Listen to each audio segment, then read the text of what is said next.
It's emotionally draining to take care of individuals who have been assaulted and hurt, and it's draining on the nurses, on the physicians, but also on the family members. They have to cope with this as well. I think we oftentimes forget about what about the family members of both the perpetrator and the victim.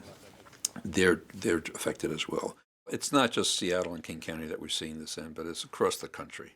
And every major city across the country is seeing an increase in gun violence. Homicides actually went up in 2020, while suicide deaths went down. People were talking about being so depressed, anxious, burned out, but yet suicide deaths went down, but homicide deaths increased. Drug overdose deaths also went up pretty dramatically. The CDC 2 weeks ago reported that drug overdose deaths in 2020 increased to 91,000 from 70,000 in 2019.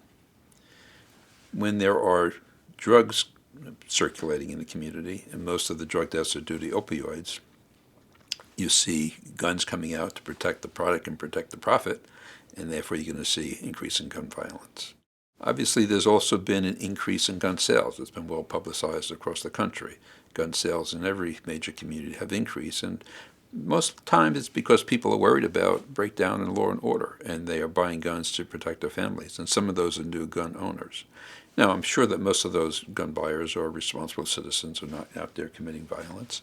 But its important point is that a large proportion of crime guns are stolen guns. And so people need to make sure that the guns are locked up not only to protect themselves and their family, but also to prevent them from being stolen.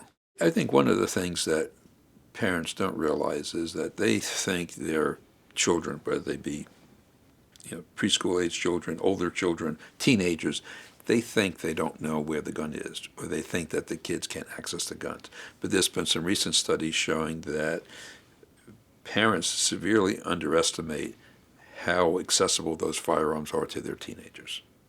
So if you do have a firearm at home and you do have teenagers in the home, you really need to make sure that it's safely stored and that the teenager can't access it without your authorization. EW Medicine has been working hard on trying to come up with some important solutions to the problem. For one is that we have developed a map of places where people can go around the state to safely store guns out of the home. If there's somebody in the household that is a time of crisis, suicidal or even homicidal, they can look at our website and find out a police station or a gun shop or a shooting range that will store the gun for them temporarily until the crisis passes.